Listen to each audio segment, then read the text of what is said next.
We're back. Howdy y'all, this is Ethan Bonreal playing the full version of Coming Out on Top, and last time we were here, we agreed to tutor Brad, a football player at our university. He didn't seem particularly interested in actually being tutored, though. And this time around, what we're going to do is show him that book learning can be a reward in itself.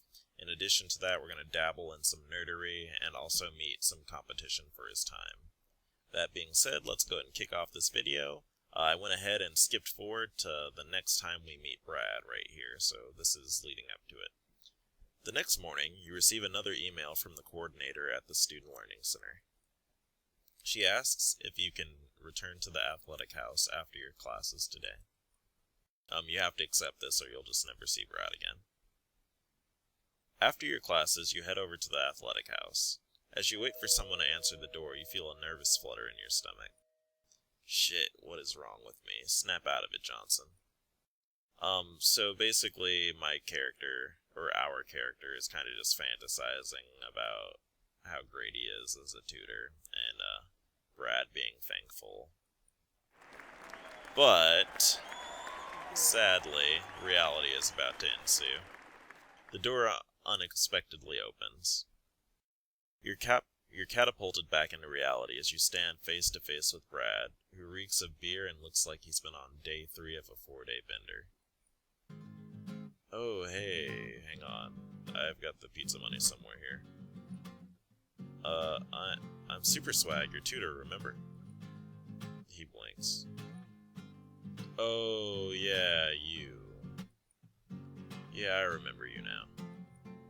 You got me in a bunch of trouble with my brother. Brad sighs. Come on, let's go ahead and go upstairs. Why'd you have to rat me out, you little weasel? Hey, I left 10 minutes after the session started. You don't think that looks really suspicious? Okay, I guess you have a point. We'll just have to be more careful this time. This time? Yeah, we're in luck. What do you mean? Beau's at a captain's meeting right now. Grab the assignment off my desk, run on out of here and get that started. You can almost hear your mom chiding you. Super Swag Johnson, is this truly the young man we've raised you to become? Do you hear what that boy is saying, Super Swag? He's as lost as you are. Alright, first of all, Mom, that's a good point. But have you seen how big his biceps are? Because this is really critical to my decision-making process right now. But anyway, so we got several options here. We can either talk about the pay, which counts as accepting a bribe, and as I mentioned last episode, if at any point in time you agree to his prodding you towards just paying you more to just do the essays for him, you are completely locked out of his best possible ending. You just can't get it anymore. If you are too aggressive with him and you try to, treat him like his brother treats him, you will get sucked into a Freudian black hole and get a game over. Well, not really. He'll just never want to talk to you again. So the correct answer is, come on, don't you want to even give it a shot? Prove to yourself that you can even do it? No. Man, that was a pretty swaggy answer. Oh, why not? I don't get it. Because I'm gonna have to fucking read books and shit. Oh, how awful. Then, write about them. Can you believe this place? Exactly, man. Who needs that hanging over their head? Seriously, I'd rather stand in for the D-line's tackling dummy. Come on, it won't be that bad. What about the days when you were a good student? Aw, hell. My brother must have told you about that, right? Bo thinks he knows me, but he really doesn't. So that brings up the issues with his brother again. He apparently, they have a fairly strange relationship where Bo is kind of like his caretaker or some shit. And so whenever you act like Bo would act, or you act really parental to him, or you're too aggressive, he'll just shut you out. I can't write worth crap, man. Okay, so it's been a while, but most things aren't good on the first draft. We'll make it better on the revisions. Brad looks doubtful. A knock on the door interrupts your conversation. ... A girl pokes her head in, completely oblivious to you. You're assaulted by the smell of cotton candy, strawberries, and bubblegum. Brad... Ugh, that voice. Let me try that again. Brad, the Rager's gonna be on at 10, K. I'd be broken up if you missed it. Especially after what you pulled at your birthday bash. You mean how I polished off an entire cake on my own, right? That was some damn good cake. Oh, Brad. Did you forget I can suck a hot dog through a straw? Oh, that's a pretty neat trick. All I was gonna do was suck his dick. I don't know if I can compete with that. I guess she wins already. Hello? Cough. Holy shit, I didn't see you there. Are you the new kicker? New kicker? Yeah, you know, ever since Roman put the last one in the hospital. 3 cracked ribs. Don't ever play slaps with Roman. How the fuck do you break someone's ribs playing slaps? Roman's not exactly a gracious loser. Oh my. But no, I'm not the new kicker. I'm just here to tutor Brad. What? Really? Daisy shoots a look at Brad. He shrugs. Don't look at me. Beau hired him. What the fuck? All tutoring assignments for the team go through me. See, I usually tutor the boys myself, or assign them to other girls if I'm booked. Guess I slipped through the cracks then. You make a whooshing noise with a little swipe of your hand. Oh my god, our character's such a fucking nerd. ... I'll have a chat with Beau. Well, you know, maybe Brad's just fine with me as a tutor. Oh, really?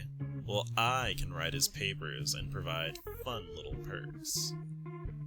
She bats her eyes at Brad, running her tongue along her top lip. Oh my. I feel like we would be good friends if we met in real life. But anyway, what do you have to offer? Brad looks interested in what you have to say. Alright, so there are several ways you can do this. If you go ahead and say all these fucking words, he'll just basically be like, you're a fucking nerd and a prude, so GTFO my room. If you do this one, this is actually the correct answer. It's just nerdy enough, but not too aggressive. And with this one, you'll never see him again, so that's the end of his storyline. And then finally this one, if you're directly sexual with him when he is not ready for it, he will just ask you to leave because you'll make him uncomfortable. So, the correct answer is, I can provide him with what's the true purpose of this entire university in the first place, an education. Are you for real? I would have actually probably laughed at someone in the face if they said that to me. You know, it might sound corny, but you guys are here for a reason. Why not take advantage of it? Brad, listen to me. Even if you make it pro, you don't know how long your career will last. Wouldn't it make sense to have a backup plan? Are you listening to this guy? Holy shit, Jesus. Daisy snorts with laughter. Brad remains silent, looking uncomfortable. Brad? Yellow? Well, I don't know. You might have a point. What? No, seriously? I mean, I could try the whole school work thing for a little while. Really? Don't get too excited. I said maybe. Let's just see how it goes. Daisy turns to leave. She pauses briefly, flashing the most ungenuine of smiles. When you change your mind, you know where to find me. She stops to blow Brad a kiss. What about me? She shoots you a dirty look as she slams the door. ...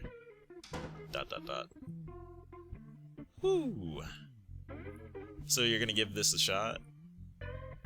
Like I said, we'll see. You won't regret this, man. Brad sighs as he stares at the stack of books on his shelf. I already am.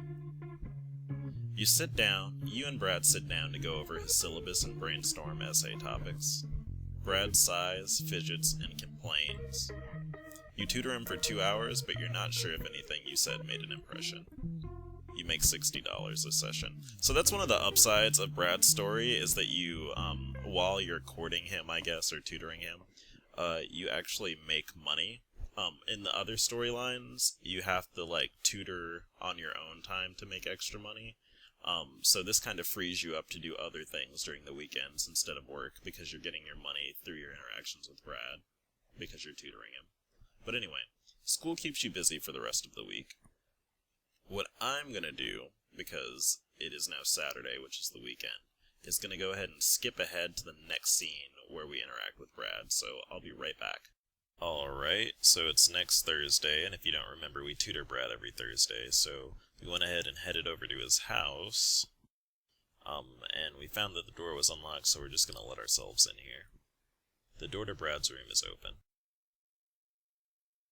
Hello? You hear Brad's muffled voice behind the door to his bathroom. Super Swag, is that you? I just hopped out of the shower. Give me a second here. You set your backpack near his desk and look around. You see weights in the corner of his room.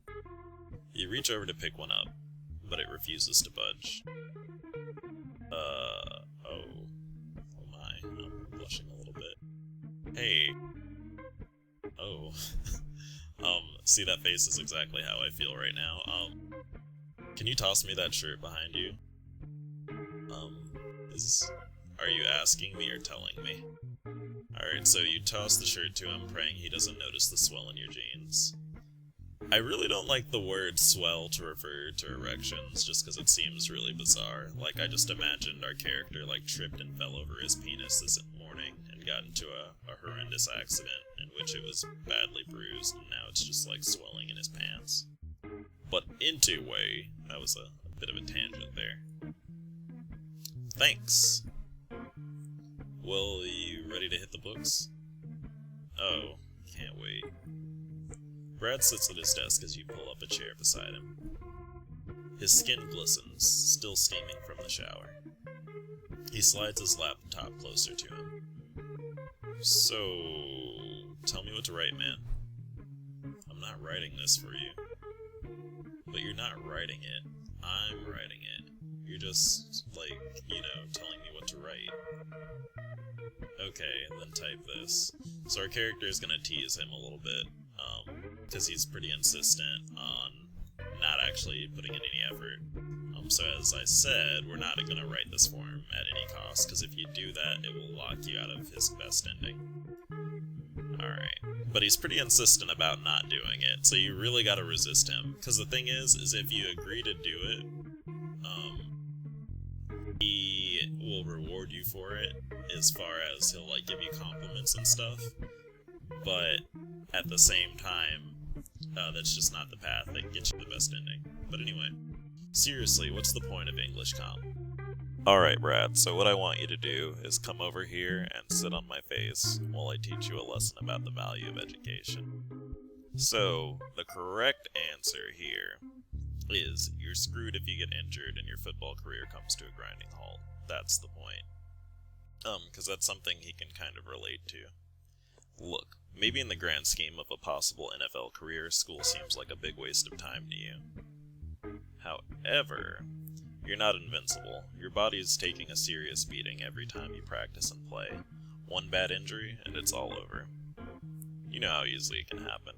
I mean, I screwed up my shoulder, and that's all it took to keep me from playing water polo again. I could have used a scholarship, And then he's gonna make fun of us for being a noob, basically. But it's okay, because his pectoral muscles are gigantic, and I can't say no to him.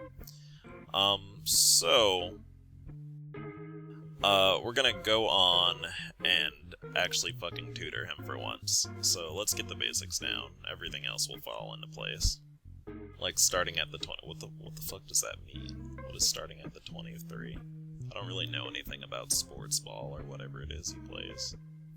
As you discuss the essay requirements, Brad fidgets as he listens to you, rocking his chair back and forth. He twirls a pencil through his red locks, his eyes dancing with amusement as you speak. As you talk, you're fluxumed by the way his eyes pierce into yours. You know it's ridiculous, but it feels like he's flirting with you. He's just friendly, right? He scooches in, bumping his knee against yours. Super friendly. Hey, are you even listening to anything I'm saying? Oh, I sure am. You can feel heat radiate where your knees come into contact. Alright, so there's several ways you can do this, but only one of them's right. If you are too directly sexual with him, as I've said many times, he will dismiss you and then you will no longer see him anymore in the story. If you move your leg, that's not necessarily bad, but what you can get away with is leaving your leg there and pretending you don't notice. So take what you can get, kids, because that's what we're going for here. You feel your dick swell from your prior penis injury. So, did you have any other questions? He seems completely oblivious to the leg situation. Well, at least he doesn't notice your boner. Okay, well, these rules seem really silly to me. Like, why should I organize my essay the first way instead of the second one? Because you want to drive your point home. Drive it home? Well, yeah, but first you gotta ease into it. Ease into it? Yeah, slowly at first. Let the reader get used to you, and then give them a chance to adjust. Uh-huh. Then, when he's caught his breath, start pounding it. Okay. Pounding it in. Okay. You want him to gasp for breath, grabbing his ankles. Okay, I'm done with this now. So our character is making awkward literary metaphors, which goes to show what a gigantic fucking nerd he is, but, I mean, you know, it is what it is. So, Brad's a little bit uncomfortable, but, the whole point of it worked. You gotta get the reader into it. So anyway, just make sure your paper is ready next week. I'll check in before you turn it in. Oh my, our character is sweating pretty profusely. You head downstairs. You're about to open the front door when you hear a voice behind you. Hey, duder! Roman? Hey, what's up? I don't know, you tell me. Daisy and I had a bunch of sessions scheduled this semester, and she's been dropping them one by one. She's acting like nothing happened. Don't you think that's a little strange? I mean, I guess. Roman, why aren't you in the weight room right now? I don't know, Beau. Why the fuck aren't you sucking my fucking dick, you preachy son of a bitch? Well, you have more important things to worry about. Get out of here. We'll continue this later, duder. Bum bum bum, foreshadowing. Alright, so... Johnson, a word if you will. What's up, Beau? It seems that woman Daisy is no longer frequenting this house with regularity.